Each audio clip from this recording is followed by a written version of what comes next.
Olá, seja bem-vinda, bem-vindo ao canal Angeline. A nossa conversa hoje é sobre racismo e espiritualidade. Quem fala conosco é o Major Jalva Santiago dos Santos.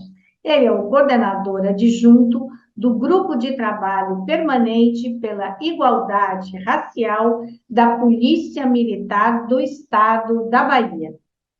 E antes de começar essa nossa conversa, eu te faço aquele convite. Se você ainda não é inscrito, faça sua inscrição aqui no canal Angeline e também nos acompanhe pelo Spotify. Colabore para disseminar cada vez mais a cultura do encontro e a cultura da paz.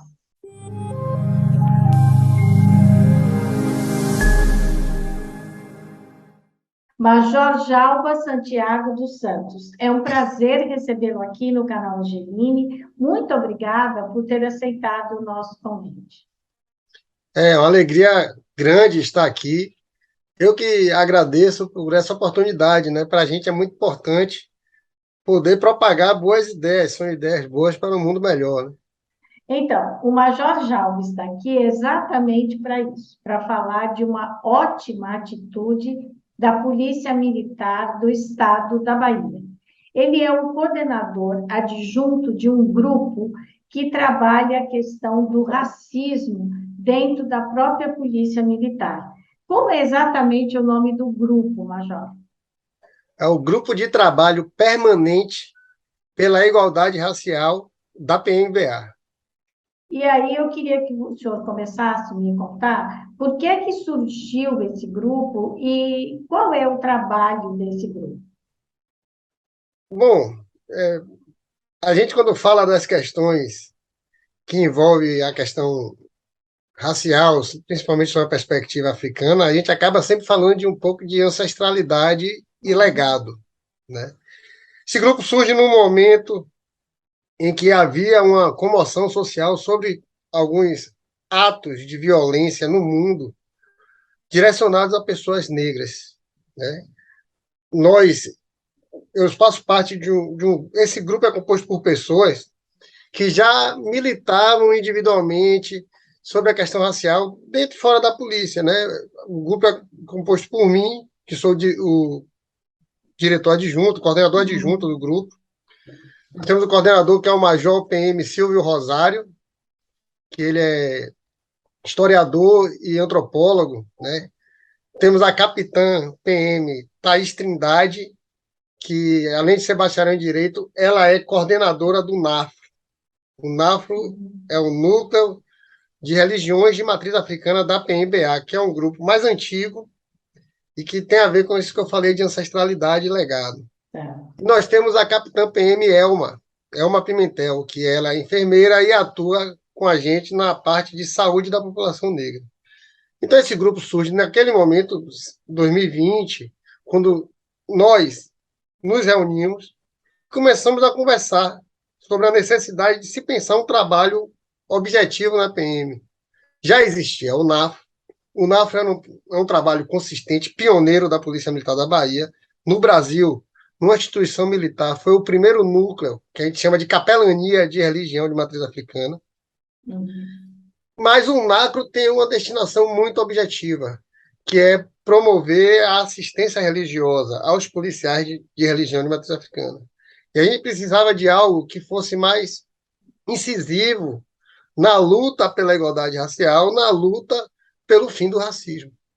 Daí, em diversas conversas, nós decidimos criar o grupo, fizemos a proposta para o comando-geral da época, ou então o comandante-geral, Coronel Anselmo, passando pelo nosso diretor, e todos adoraram a ideia, né? É importante dizer isso porque é uma ideia que foi comprada de pronto pela polícia, uma polícia que com o NAFRO já era pioneira em atitudes nesse sentido, né? E permaneceu assim, o que para a gente foi muito feliz.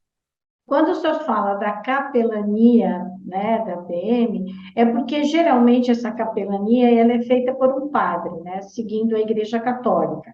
Então, aí na Bahia, o que os senhores têm é uma capelania católica e também uma de matrizes africanas, é isso? Sim, nós temos uma capelania católica, uma evangélica, uma espírita e uma de matriz africana. Nossa, que maravilha! E aí, então, os PMs, né, todos os policiais que fazem parte da Polícia Militar da Bahia, eles podem receber orientações, ou da Igreja Católica, ou da Igreja Evangélica, ou do Espiritismo, ou das religiões de matrizes africanas, é isso? Sim, além do Isso aspecto. também é inédito, né, Major? Eu acho que é uma Nessa das únicas que amplitude, faz isso, né? Uhum. nessa amplitude é algo não muito comum. E se a gente for falar sobre a questão dessa amplitude atingir a religião de matriz africana, é mais incomum ainda. Certo. Né? E não é só a questão de orientação.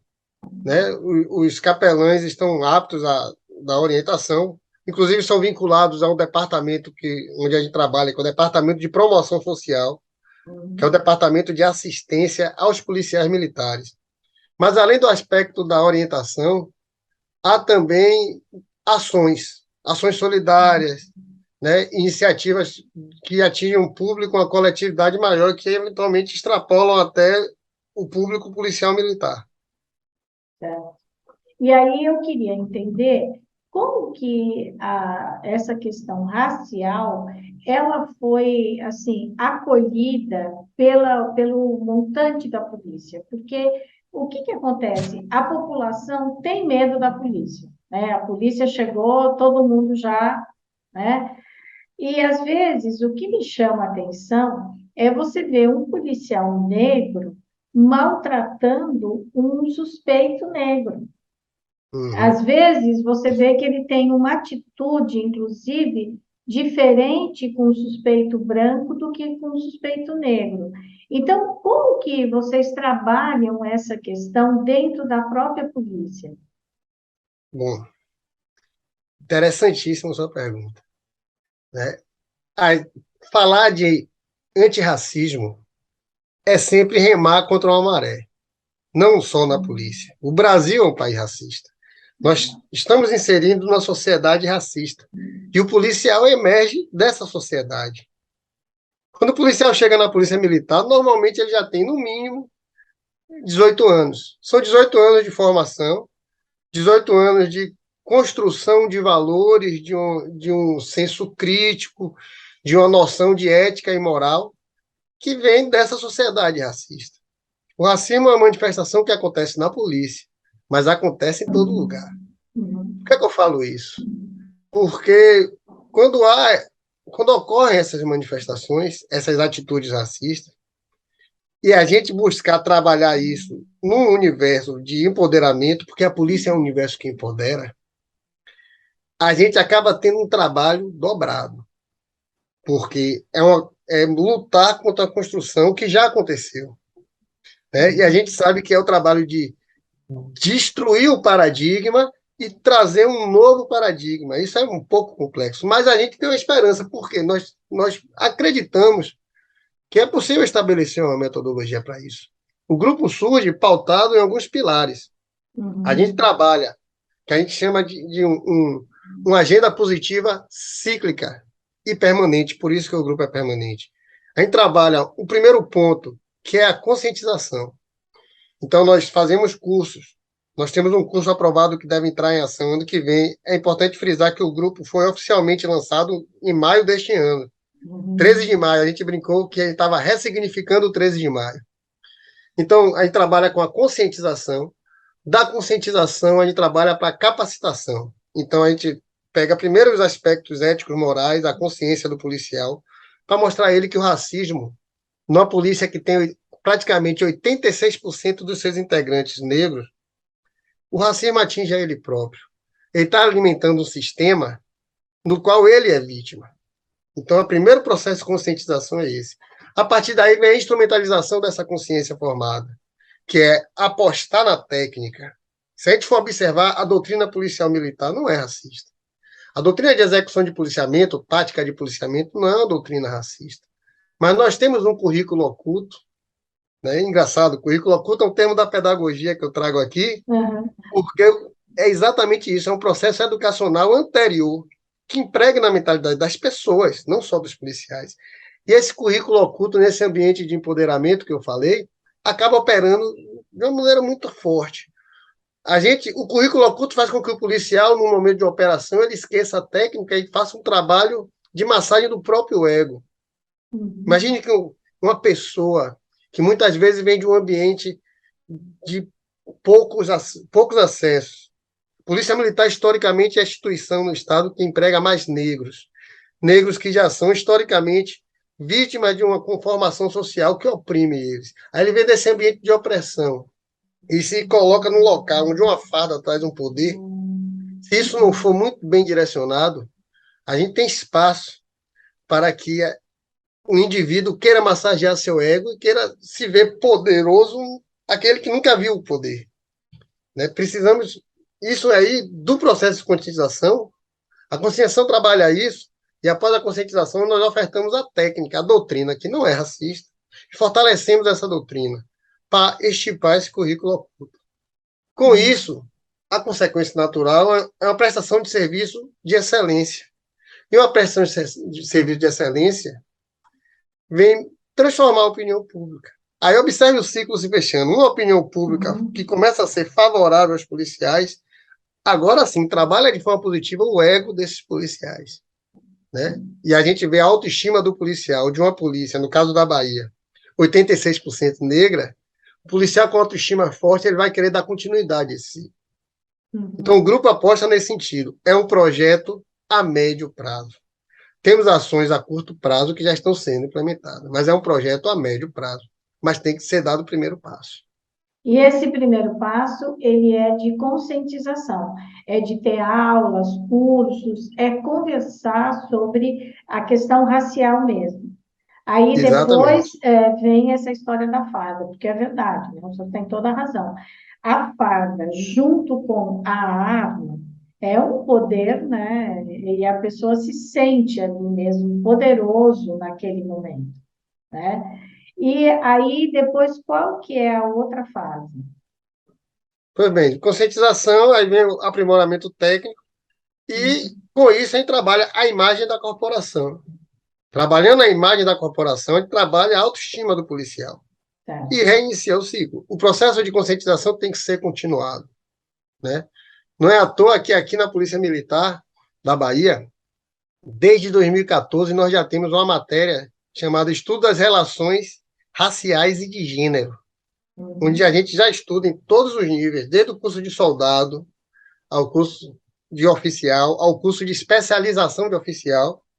Né? Então, todos os níveis de nossa formação e de nossa formação continuada, nós estudamos questões vinculadas a relações raciais e relações de gênero. Né? Isso é adotar uma política pautada nos direitos humanos e não tem como ser diferente. Agora, essa questão, onde que a espiritualidade, até dessas orientações das diversas capelanias que vocês têm, ajudam nessa formação da conscientização? A própria existência das capelanias tem uma razão de ser. Né? Se a gente pensar que capelania é um setor específico de ambientes militares, né? Porque a gente sabe que quando a alma está frágil, o corpo padece. Né? Precisamos ter equilíbrio, e a espiritualidade nos ajuda na manutenção desse equilíbrio. A gente trabalha a questão da espiritualidade e a questão nas capelanias de forma a harmonizar essas relações. Né? É muito comum nas nossas formaturas, nos nossos eventos sociais, quando se tem uma missa, a gente não tem uma missa, a gente tem um culto ecumênico. Uhum. Todos os capelães sempre estão presentes, palestrando, falando, pregando. Cada um na sua religião. Agora, é cada um na sua religião, mas não só para a sua religião. Né? É importante a gente lembrar, o processo é de harmonia. Né? Uhum. Essa questão da espiritualidade é sempre voltado para harmonizar as relações. É a Isso, cultura do encontro e a cultura da paz. É o propósito do canal com Angelini. certeza. Com Eu certeza. posso não pertencer à sua religião, mas o mínimo que eu tenho que fazer é respeitar. E saber que todas as religiões querem o bem das pessoas. Então, vamos nos unir à força, né? E, ao Exato. mesmo tempo, cada um acredita no que quiser, mas tem que ter o respeito. É. Há uma questão interessante, e um exemplo que a gente dá. Nesse grupo que eu falei, os quatro, dois não são de religião de matriz africana. E eu, que sou um desses dois, Hum, sequer tenho religião. Eu não tenho religião. Acredito em Deus, né? Mas eu não consigo me identificar com qualquer religião. E luto, estou aqui empenhado numa luta para a harmonização entre todas as religiões, que eu não preciso acreditar. Preciso primeiro hum, respeitar. Respeitar, inclusive, sem compreender. Compreensão não pode ser pré-requisito para o respeito. hum. Exato. Nossa, bem forte essa sua fala, né, Machado? Agora, me diga, e aí vocês se encontram, vocês conversam, e como que esse grupo, a maioria, né, da polícia, recebeu? Quando os senhores começaram a conversar com eles, a falar, que iam falar sobre racismo, se empenhar, qual foi a reação? No escalão superior, no escalão superior, todo mundo entende de pronto a necessidade, Hum, né? Isso para a gente fica muito claro.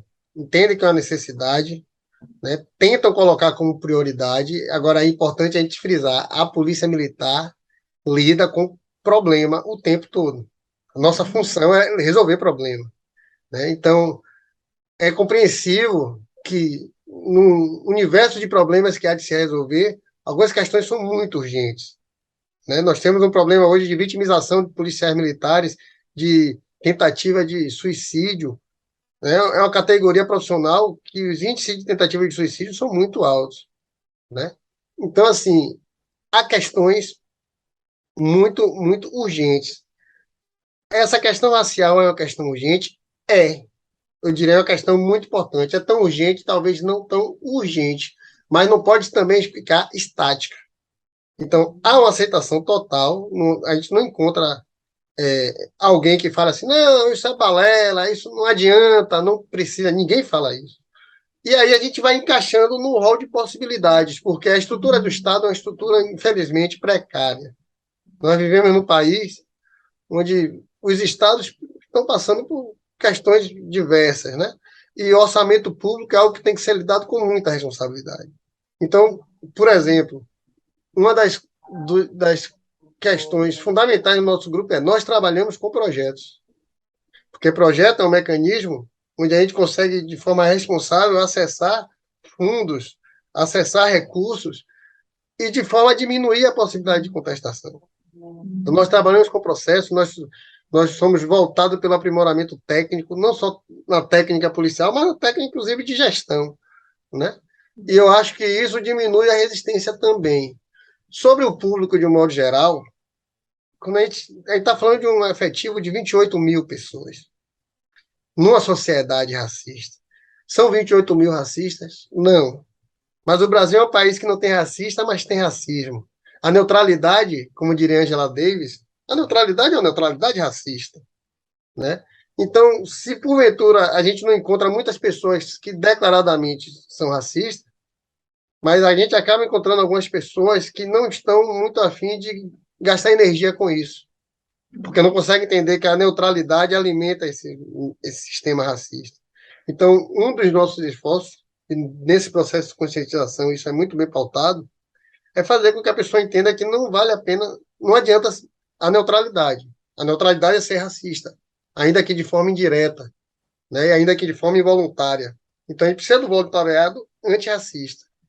E, assim, de um modo geral, quando a gente encontra resistência nesse sentido. As pessoas falam, pô, isso é importante, mas não dá.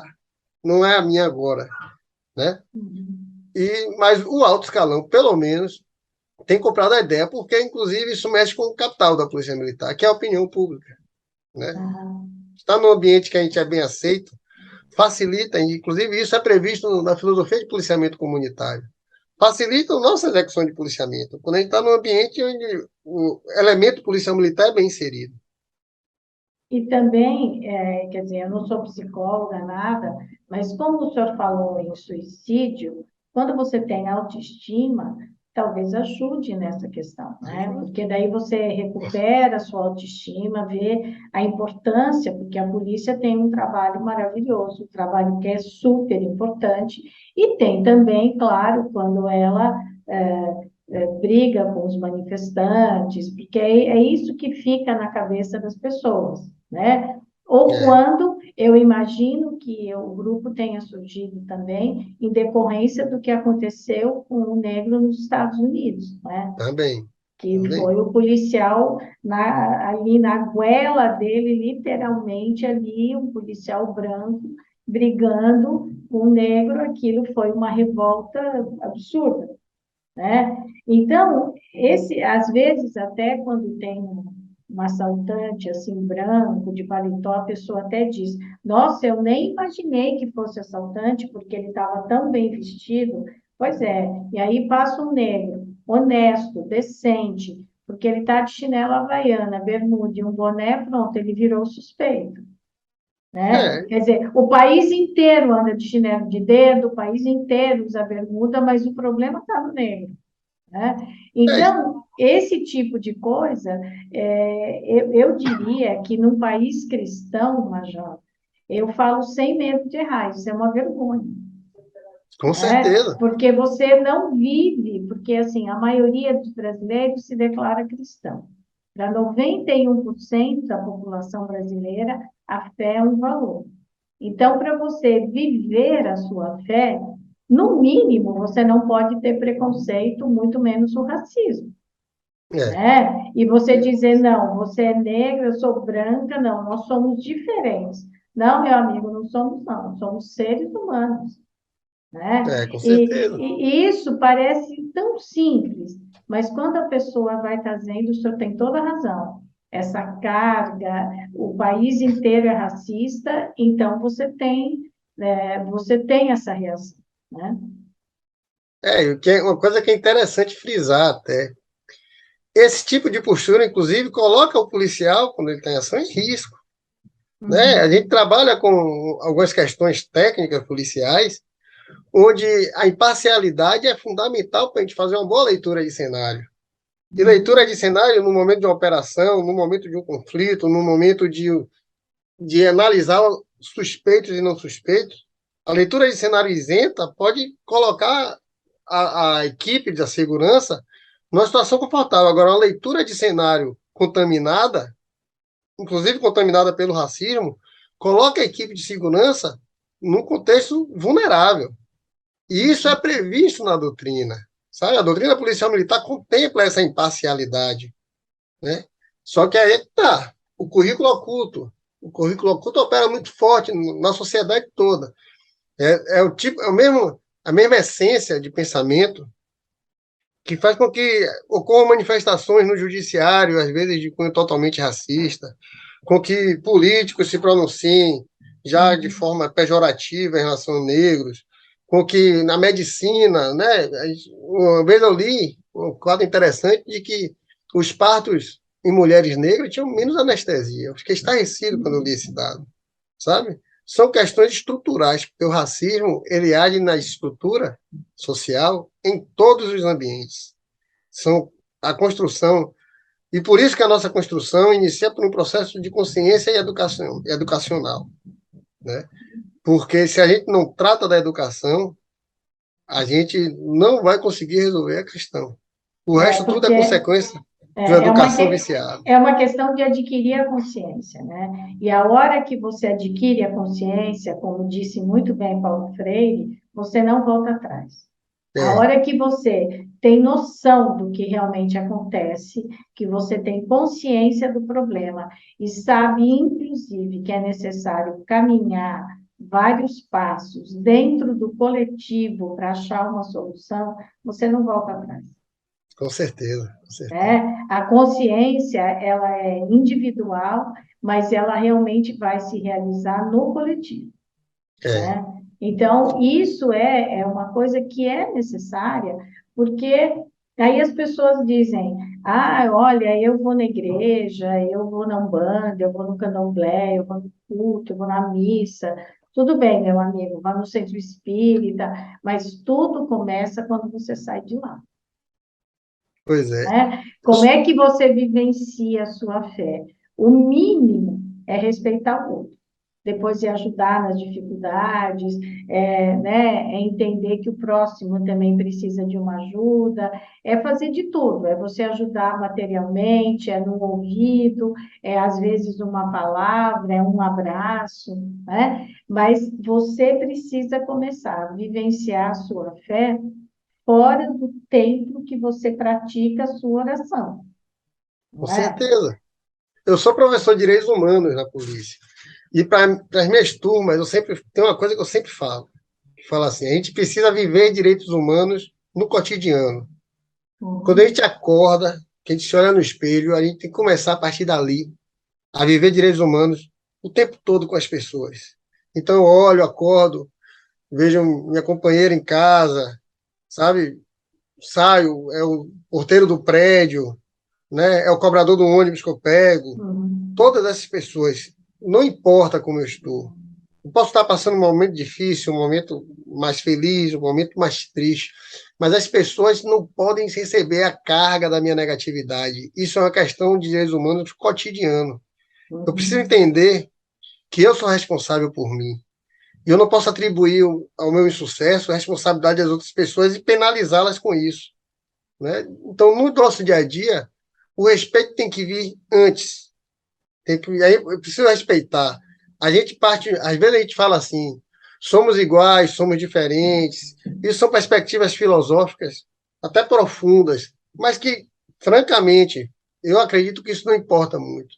Eu não preciso me sentir igual para respeitar. Eu preciso, inclusive, aprender a respeitar o diferente. Uma coisa que eu falo sempre, o verdadeiro respeito, ele surge na discordância. É muito fácil dizer que eu respeito com quem eu estou alinhado. Muito fácil uhum. dizer que eu respeito quem eu concordo. Mas o verdadeiro respeito acontece quando a pessoa diverge de mim e eu consigo tratar essa divergência até eventualmente aceitar que aquele não é o meu momento de decisão e respeitar a decisão diferente da outra pessoa que está no momento de decidir. E aí eu estou mostrando um respeito verdadeiro. Porque respeitar o igual, respeitar aquele que concorda com a gente é muito fácil. E até que ponto é um respeito? O respeito genuíno é quando a gente discorda, o respeito genuíno é quando a gente é diferente. Inclusive quando a gente não compreende essa diferença. Não preciso compreender tudo. O mundo tem milhões de coisas que eu não vou compreender e eu vou desrespeitar e negar por causa disso. Eu acho que quando a gente traz isso para a questão das relações humanas, aí a gente para com esses ismos, machismo, racismo, sexismo, com as homofobias, com todas as construções culturais, tecnologias, porque isso não está na natureza. Isso é o homem quem cria, né? Silvio Almeida Uhum. fala muito bem isso. São tecnologias para oprimir, tecnologias para criar narrativas de liderança e que, na realidade, só nos destrói. A verdade é essa. E o senhor acha que agora, por exemplo, nesse país tão dividido, que a gente está tão polarizado, que qualquer coisa vira briga, né? Ainda mais quando se fala em armamento, me dá até um negócio, né? Eu sou totalmente contra o armamento.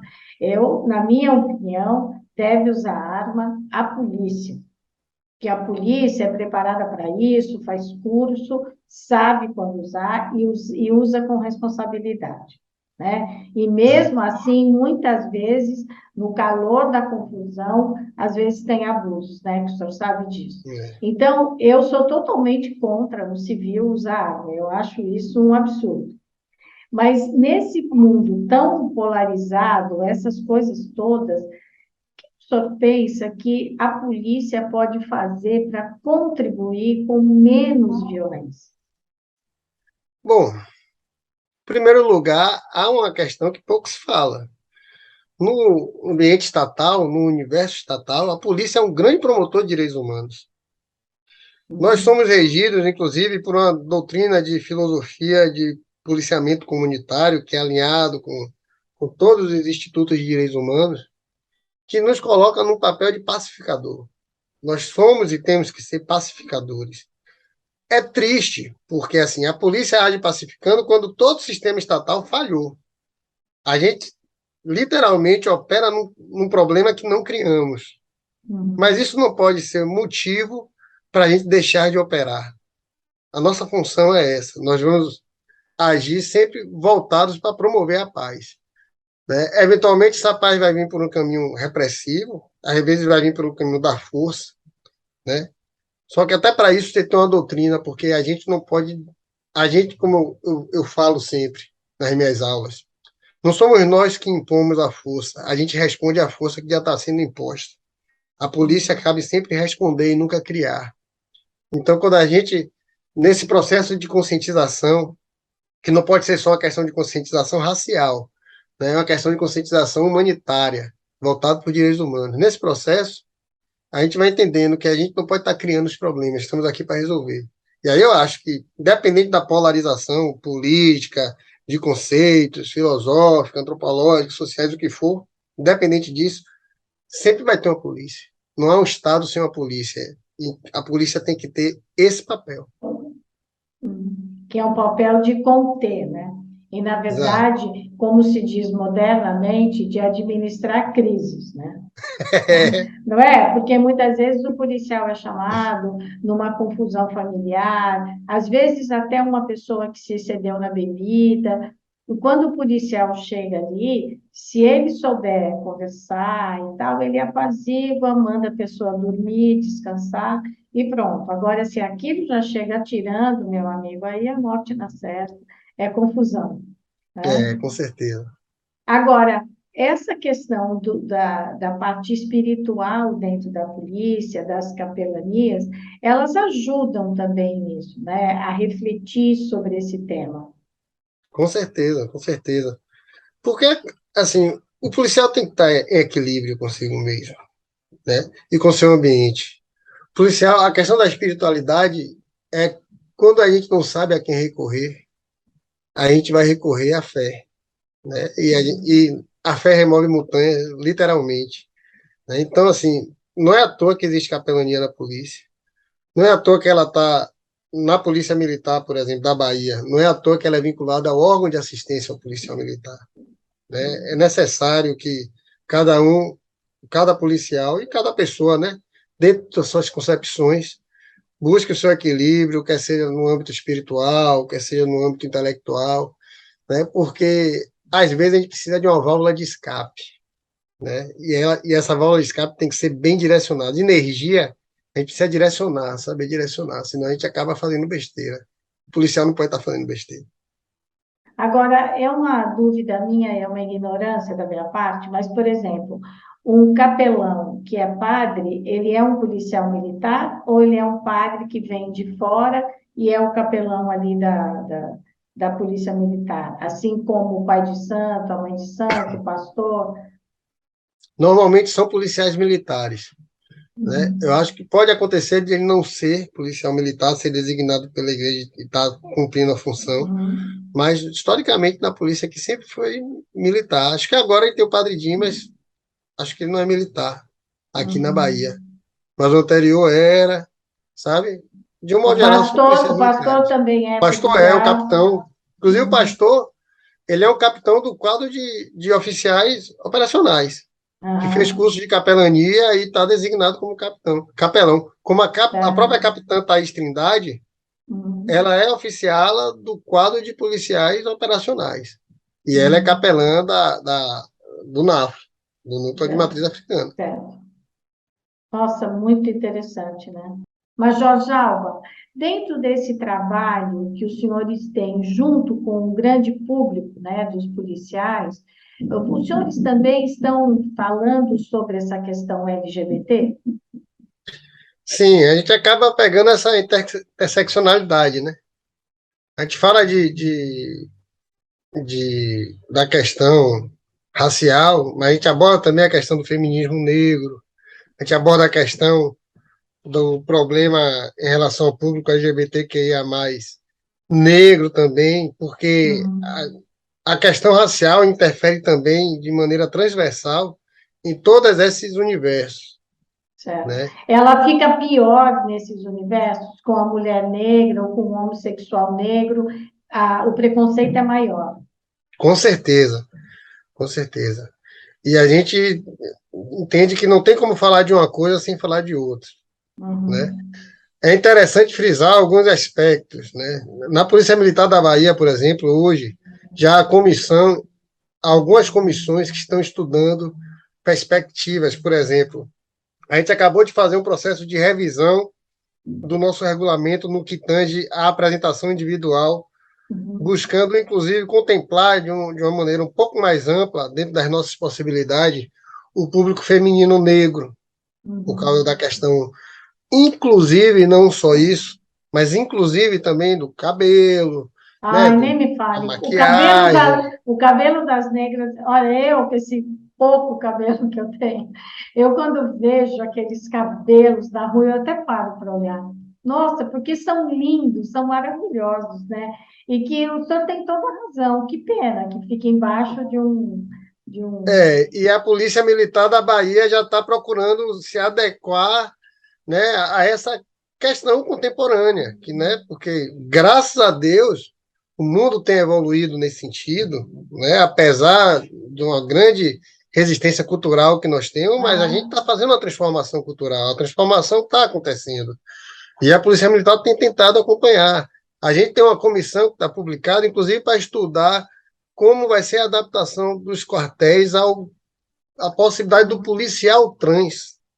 Né? A sei. gente já está estudando isso, porque a gente não quer, por exemplo, recepcionar, acontecer de vir um edital e o edital possibilitar a chegada do policial trans e a gente ser pego de Surpresa. sobressalto. Uhum. Não, a Polícia Militar da Bahia está buscando se antecipar em relação a isso. Que Então, bom. assim, institucionalmente, a Polícia Militar tem abordado essas questões de forma muito franca, buscando ter uma visão, né, de vanguarda, inclusive. A Polícia Militar da Bahia tem feito isso, e isso tem refletido na tropa. Né? O bom da instituição militar, uma vantagem da instituição militar, é que quando o poder, o centro decisório decide algo e começa a operar nesse sentido, de um modo geral, a tropa acaba indo no mesmo caminho. Isso é uma das características Certo. do militarismo que, se for bem utilizado, gera frutos muito bem positivos.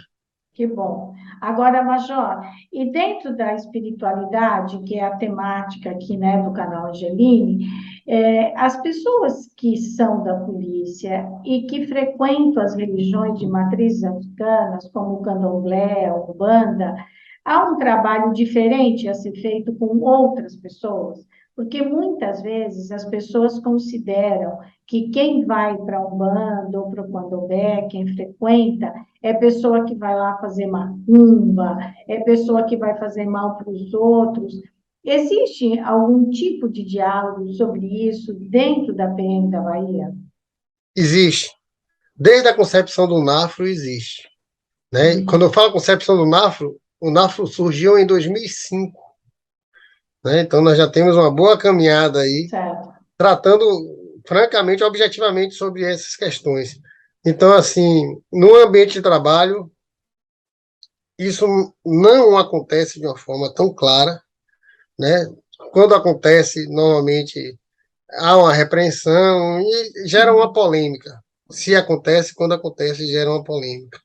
Eu trabalhei na unidade, a Cavalaria de Itabuna, onde uma boa parte da tropa era evangélica, né? Lá seria um lugar, por exemplo, que eu poderia esperar esse tipo. Isso também eu pautado num preconceito. Eu poderia Uhum. esperar esse tipo de comportamento e não tinha, né? Certo. Lá cada um era muito na sua, né? E cada um professava a sua religião e havia um convívio de um modo geral harmônico. E em relação a isso era harmônico, né? Uhum. Algum outro conflito que poderia acontecer, que acontece em qualquer lugar que tenha uma coletividade, não era sobre a questão religiosa. Então, Certo. assim, isso eu acho que na Bahia, pelo menos, talvez pela própria característica cultural da Bahia, né, e da sua formação histórica, na Bahia isso não chega a ser algo relevante assim, né? E ninguém Certo. fica questionando. A gente percebe às vezes alguns policiais com suas contas por debaixo do uniforme, E a gente percebe e pronto. As contas que o Lá, senhor fala são os colares, né? os colares ritualísticos, né?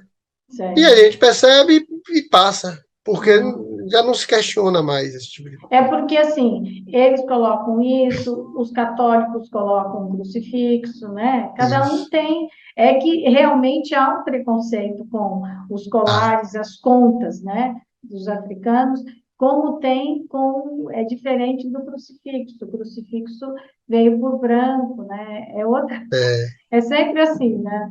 Agora, Major, o senhor fica em Salvador, é isso? isso. Então, esse trabalho, ele é feito dentro da Polícia Militar, na cidade de Salvador, ou ele é feito dentro do estado da Bahia, Atualmente nós estamos fisicamente situados em Salvador, mas o nosso trabalho tem uma abrangência por todo o estado da Bahia. certo? E ele O é curso pioneiro, não é? é pioneiro. Um grupo, a gente teve interlocução com algumas polícias, tivemos uma interlocução muito boa com a Polícia Militar de São Paulo, Uhum. Ceará, Rio Grande do Norte. A gente tem procurado transitar, conversar com pessoas de diversos estados, e a gente não viu um grupo formalmente concebido para tratar especificamente da questão racial. Não Uhum. vimos. E é uma questão, porque essa questão racial, como o senhor disse, abrange tudo, né? Abrange tanto o público feminino como LGBT, e também essa questão da espiritualidade, né? Porque Com você, certeza. na verdade, a gente é um todo, né, Major? A gente não é É, corpo de um lado, mente do outro, ideia do outro, não, a gente é um só, é o conjunto da obra, né? é, Então, eu falei aqui que não tenho religião, mas isso não quer dizer que eu não tenha espiritualidade. Eu claro, faço minhas orações, eu tenho meus rituais, eu acredito em Deus, né? E eu tenho uma filosofia de vida a seguir, né? Eu acho que é impossível, inclusive, Major, uma pessoa que é ateu, ele também tem que ser respeitado, com assim como ele tem certeza, que respeitar quem tem religião, né? com Porque o certeza. fundamental é o respeito. Se eu te respeito e a gente tem uma conversa civilizada, quem sabe nessa conversa eu mudo de ideia ou o senhor muda de ideia, se for o caso. Não é É, convencer ninguém a ter um parâmetro diferente, mas é você começar a refletir. Se você conversa na boa com a pessoa, como se diz, né? Você conversa, você sai dali e fala, bom, quem sabe eu estou sendo muito radical, ou quem sabe ele tem razão nesse ponto. É, é, você é como eu digo, você não precisa mudar de religião, você não tem que acreditar no que ele acredita, mas você tem que respeitar. Nós entrevistamos aqui, por exemplo, pessoas que falam sobre que viram os ETs, que os ETs foram até a casa dela, falam, por que que eu vou desacreditar se essa pessoa está contando isso? é. É, ah, essa pessoa é maluca. Não, ela está contando, eu acredito, pronto, né? Aí a gente precisa respeitar, não só para ter paz, mas é porque aquela pessoa ela tem o direito de acreditar nisso e ela tem o direito de praticar, assim como eu Perfeito, quero ser respeitado também os meus direitos, né? perfeito, perfeito. Tem coisas que não cabem a gente decidir. Extrapola a Sim. nossa esfera de decisão. O que diz respeito ao outro e à vida do outro e às concepções do outro, cabe a ele decidir. A mim só cabe Uhum. aceitar. É até simples. É. Agora, Major, eu estou aqui me coçando, mas eu vou te fazer essa pergunta.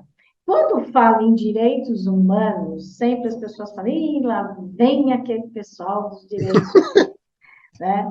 Quando o senhor vai para a sala de aula e começa a falar em direitos humanos, qual é a reação primeira da sua sala? Bom, quando eu estou lidando com uma tropa de pessoas mais jovens, Uhum. as reações são mais positivas, né? São menos conflituosas. E quando eu estou lidando com a geração um pouco mais antiga, há um conflito maior, né? A Uhum. própria, a própria articulação dos movimentos de direitos humanos no Brasil começa a ser uma coisa mais estratificada agora, a partir da década de 80. A gente passou um período de ditadura militar que foi muito complexo para você sedimentar esses valores, né?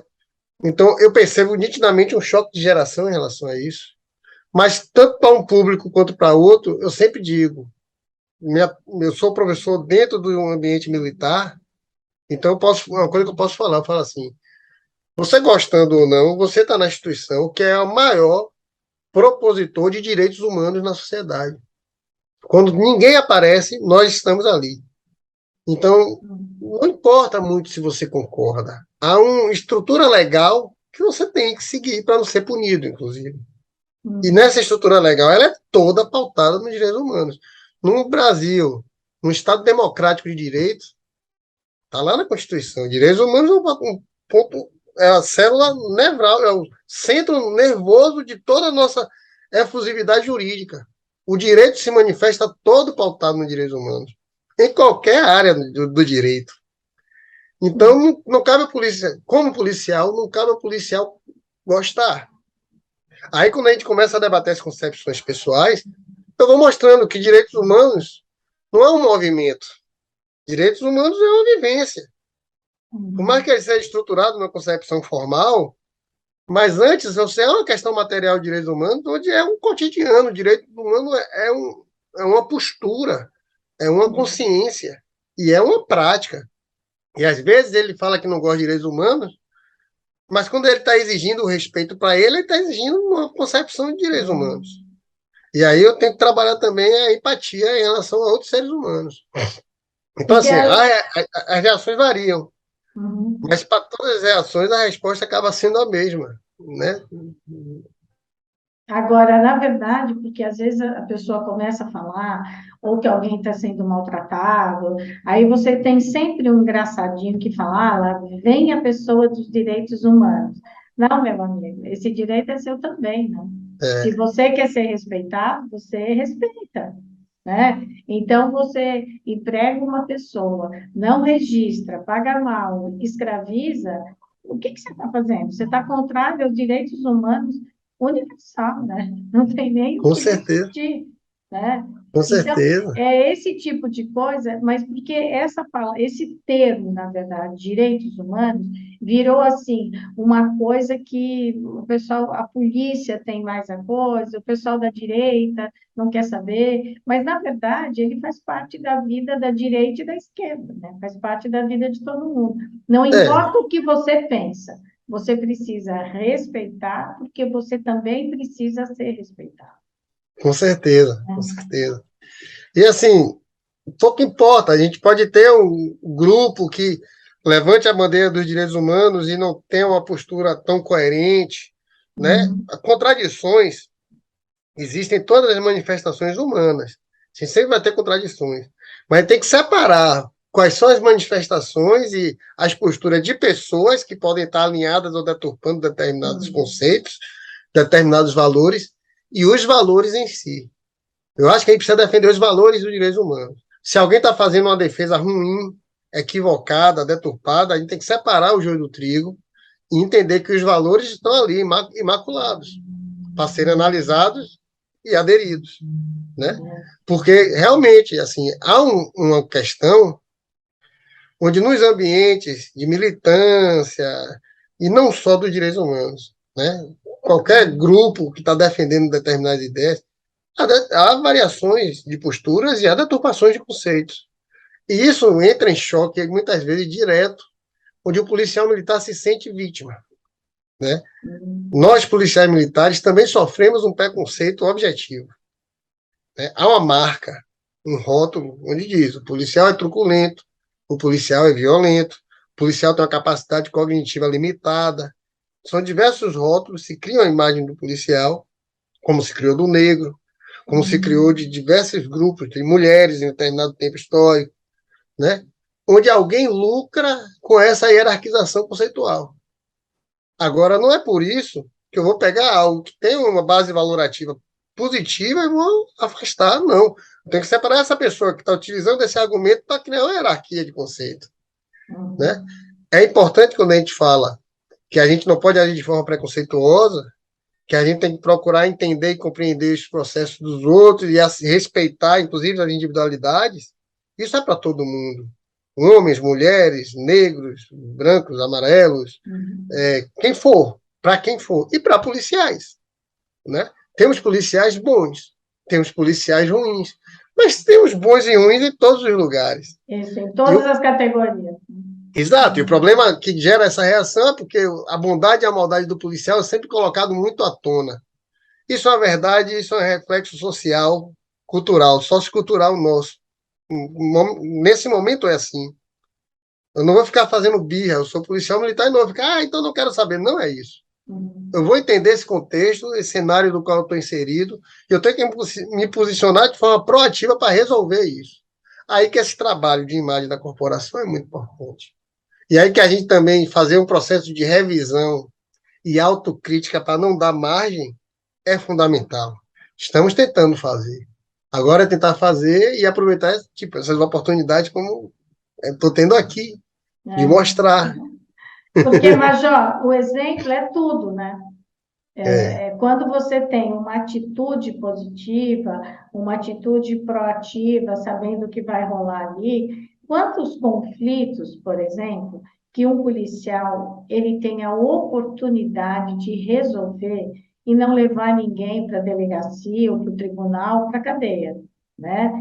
Quando chega e vê uma briga e vê uma discussão, quanta coisa ali ele pode ajudar, né? com certeza. E isso depende apenas da atitude dele ali. Claro, a formação ajuda, ele está disponível ajuda, tudo isso, né, não está sobrecarregado de trabalho, tudo isso ali ajuda. Mas, sobretudo, é a atitude dele naquele momento que vai poder resolver aquele conflito, né? Ou pelo menos ajudar naquele momento. E também é a atitude desse policial que vai mostrar a imagem da própria polícia, Certeza. né? Eu falo em sala de aula da responsabilidade de cada um ali. Porque, assim, a Polícia Militar da Bahia tem aproximadamente 28 mil homens agora. É impossível que em 28 mil homens nós temos um percentual enorme de pessoas transgredindo o tempo todo. Se a gente for observar a quantidade de pessoas que saem no noticiário e a quantidade de policiais militares que estão aí aparecendo, cometendo transgressões, não, é impossível chegar, por exemplo, a 1.000 policiais. Se a gente tivesse 1.000 policiais transgredindo o tempo todo, seria impossível viver em sociedade, naquele ambiente, né? No estado da Bahia, se eu tenho 1.000 policiais fazendo besteira o tempo todo, e 1.000 policiais é um percentual pequeno de 28 mil, e eu não chego a 1.000. O que eu estou querendo dizer é que não é uma maioria que está transgredindo, a maioria dos policiais estão preocupados em sair, trabalhar, voltar para casa para a paz da sua família. A máxima na polícia militar é o policial sair para o serviço, querer resolver as questões que acontecem e voltar em paz, porque é muito desconfortável você sair respondendo o processo, você está o tempo todo tendo que se justificar. Ninguém quer estar passando por isso o tempo todo. O problema é que quando um policial comete uma falha, isso mancha a corporação inteira, né? Se por um lado há uma valoração exacerbada da falha do policial, que é uma questão cultural, mas que não depende da gente, tem uma coisa que depende da gente: não falhar, procurar não falhar. E quanto menos policiais estiverem falhando, a tendência é que o efeito inverso repercuta de forma positiva e as valorações comecem a ser mais justas, né? Mas eu acho que temos que ser coerentes. A gente precisa partir de autocrítica. Estamos tentando fazer.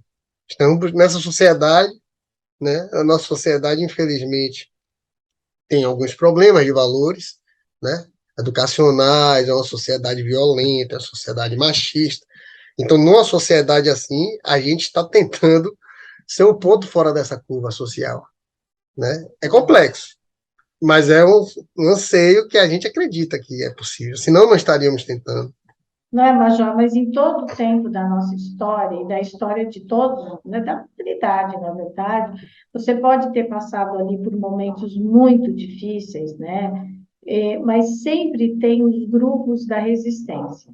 Sempre tem aqueles que dizem, não, vamos tentar, vamos fazer por aqui, vamos fazer por ali, que É, um dia a gente chega lá, né? Um exemplo, assim, da imagem que todo menino gosta de ver é o Corpo de Bombeiros, né? E eles são é, policiais militares. Eles sim, chegam e tal. Então, todo mundo tem, mas por quê? É a atitude do bombeiro, né? Agora, é claro, o policial militar que trabalha na rua, que trabalha armado, que vai para fazer com conflitos, ele não cria aquele conflito na sociedade, mas ele é a pessoa para resolver aquilo naquele momento. Então, isso é uma coisa que realmente depende de educação, depende de bastantes cursos, de renovação, né? E esse é, grupo que os senhores estão organizaram na Bahia, que é uma excelente ideia, é um grupo que vai atualizando, porque muitas vezes a pessoa vem, a escola foi boa, mas não foi tão boa, a aula de história também não foi tão boa. Então, em vez de trazer o orgulho da sua raça, o orgulho de ser negro, de quantos negros lutaram nesse país, ele vem dizendo: ah, eu sou preto, eu sou negro, né? é Então, bem a isso. autoestima lá embaixo. Então, olha tudo que os negros fizeram por esse país. Né? Se você É, pega agora a história da independência, que graças a Deus está sendo é ressignificada, está sendo, significado. né? Quanto que os negros lutaram para que o Brasil fosse independente. Então, todas essas coisas, elas precisam ser resgatadas dentro da nossa história, e a gente faz isso nos cursos, nas aulas, na renovação, né? Que assim como você tem um armamento novo, moderno, você precisa também voltar às suas origens, olhar como foi e saber agora os novos pesquisadores, os novos professores, não é? O que que eles descobriram que não foi contado para a gente quando a gente foi estudar, É. né? Então, essas coisas é que elas são importantes. Nossa, olha, Major, o trabalho de vocês é maravilhoso. Eu agradeço imensamente essa atitude que ela coloca a espiritualidade dentro desse contexto, né? Porque a gente é corpo, mente, espírito, nós somos o conjunto da obra. E se a gente fala de Deus, fala de espiritualidade, nós precisamos vivenciar isso. E a gente só consegue vivenciando com boas atitudes. Então, eu parabenizo a Polícia Militar da Bahia, que eu vejo que é um trabalho, né, de formiguinha ainda, é verdade, mas Sim. é um grande trabalho que ele precisa, devagarinho, com a persistência, a eficiência, né, de pessoas como o senhor, vai chegar lá. Que sirva de exemplo aí para o Brasil inteiro, pelo menos para começar a discutir e a conversar sobre isso. Eu quero saber se o senhor gostaria de dizer mais alguma coisa para essa nossa conversa que eu não te perguntei. Não, eu queria agradecer, né? Eu transmito aqui os agradecimentos do comandante-geral, Coronel Coutinho, do diretor do Departamento de Promoção Social, Coronel Lemos, né, do Major Silvio Rosário, que é né, com a liderança aí, o coordenador do grupo de trabalho, né, e o grupo em si. Todos nós agradecemos, eu acho importante. Coisas boas devem ser propagadas, né? E essa oportunidade para a gente é ímpar. Muito obrigado.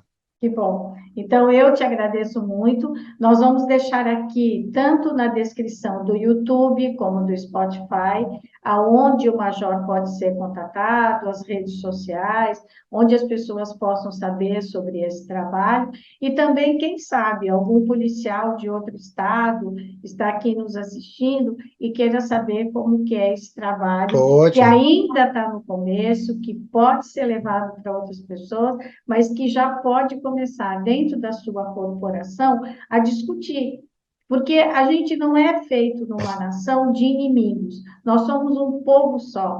E cada um de nós tem o seu papel. Um escolheu ser polícia, outro escolheu ser professor, outro jornalista, outro médico, enfermeiro, dentista, né? Então, É, agora, o que a gente precisa é realmente voltar a ter paz, né? Vamos combinar, né, com Major? certeza. Voltar a ter paz, voltar a conversar e a gente poder entender a função de cada um e realmente não se preocupar nem com a religião, nem com a cor, nem com a questão social, nem com a questão sexual do outro.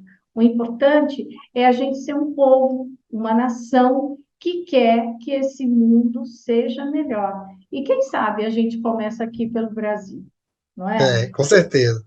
Muito, muito obrigado. Eu te agradeço imensamente, principalmente o seu tempo, mas, sobretudo, a sua atitude positiva, a sua firmeza nas suas aulas de direitos humanos. Te agradeço mesmo. E agradeço a você que está aqui, ou nos ouvindo pelo Spotify, ou nos assistindo pelo YouTube. Se você considera a atitude da PM da Bahia uma boa atitude, se você considera que isso pode ser um exemplo para outras pessoas, compartilhe o vídeo, compartilhe o áudio e fale do espaço do canal Angeline para a sua família e para os seus amigos. Colabore para disseminar cada vez mais a cultura do encontro e a cultura da paz. Até a próxima quinta-feira. Muito obrigada, Major. Eu amei. Muito obrigada mesmo. Parabéns pelo seu trabalho. Obrigado.